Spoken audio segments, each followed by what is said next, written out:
how do you compute those fingerprints? Those fingerprints are basically, they're known by many different names, so you call them fingerprints or signatures or checksums or MD5 sums. They're all the same. The basic idea is you've got a chunk of data and you're trying to generate a big number that is unique for that chunk of data. There's lots of different ways to do it. Here is what is probably the simplest way, or one of the simplest ways to generate fingerprints. So this is the Adler hash code. It's not a particularly strong hash code, but it can serve as a very good example for showing how the bulk of these methods operate. So how does Adler32 work? You start with a string of text, and in this case my string is a space cab. Right. So what the algorithm does is it goes over the string character by character. It takes integer values of every character, just the ASCII code or the Unicode, and then it maintains two cumulative sums. So I'm going to call them A and B. B is just going to be the sum of character values up until the current point in the string, and A is going to be a sum of cumulative sums up until the current point in the string. So an example would be that, right? So the character A has ASCII code 97. So after I see A, my B is going to have a value of 97, and my A is also going to have a value of 97.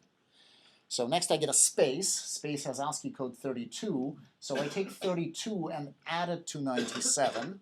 I get 129. So now my B is 129. My A is the sum of cumulative sums. So it's going to be 97 plus 129. So that's going to be 226. Okay. Next I get an A again. Oh no, next I get a C, ASCII code 99. So my B gets incremented by 99, right? And my A gets incremented by 228, which is the value of B. And you keep doing that until the very end. So you end up with a pretty big sum B, an even bigger sum A. And then what you do is you do a pretty strange thing. So I'm going to take these sums in the very end. I'm going to take a large prime number, and I'm going to do the sums modulo that prime. So what you're doing basically, in this case, I'm using, Adler has a lot of variance, right, depending on how many bits you want to generate. In this case, I'm generating a 32-bit hash code. So I'm going to take a prime number that is as large as I can find, but fits in the 16 bits. Right? So the largest number that fits in the 16 bits is 65535, and the largest prime, as far as I can tell, is 65521. So that's the largest 16-bit prime that you have. Now when I take this, so usually these numbers would be a lot larger.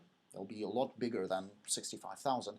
When you take number modulo prime, it's basically a remainder of division by that prime. You are folding that big sum into 16 bits in a slightly randomized way. Primes have that strange property that they scatter bits around in good ways. So what you're doing is, by doing that, you are folding the sum of the sum B to be 16 bits. You're folding the sum A to be 16 bits. And then all you're going to do is you have one 16-bit number, you have another 16-bit number, and you're going to concatenate them end to end. Okay? So the operation is particularly compact in C. Right? So in C it's just a single line. So I take my A modulo a big prime, B modulo a big prime. I'm going to take my A, shift it 16 slots, shift it by 16 bits to the high digits, and do a logical OR between that and the B, which is also truncated to 16 bits. I'm sorry? Bitwise OR. I'm sorry, I can't hear you. Logical OR. Yes, a logical OR. Well, sorry, no. This should actually be this is a bitwise OR, yes. So a logical OR is 2 bars.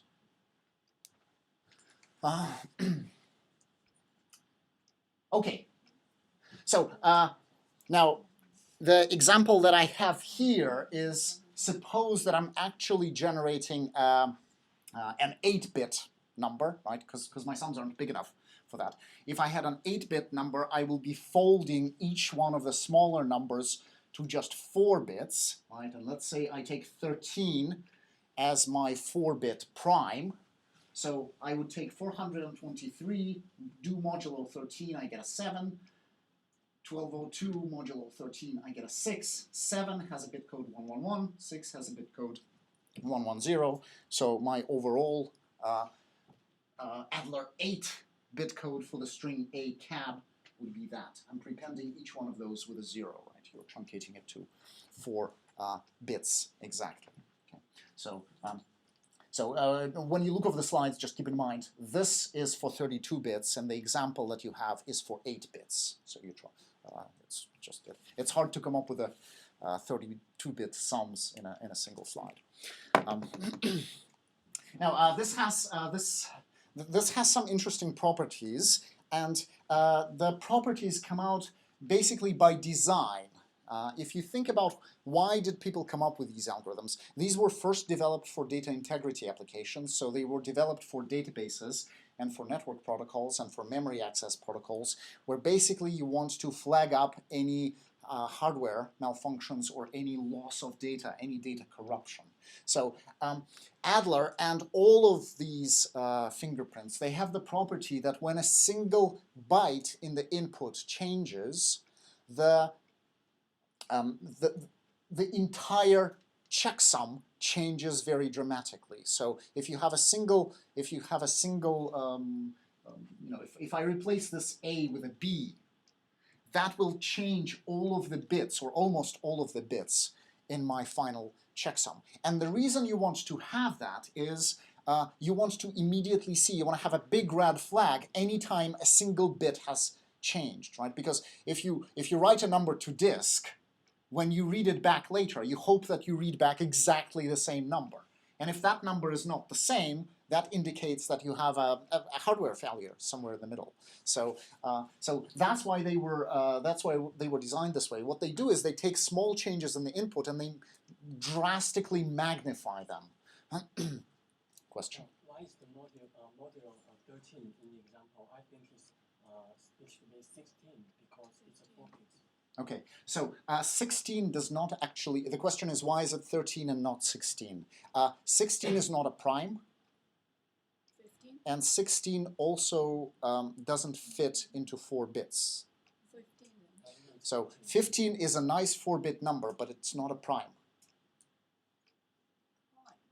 Okay, a prime is a number that only divides by 1. Oh.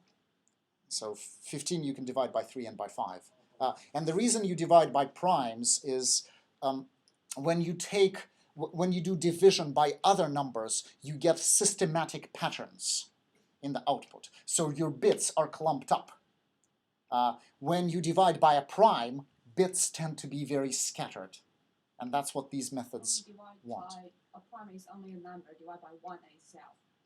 A prime is a number that is divided by 1 and by itself. So 13 is the largest 4-bit prime.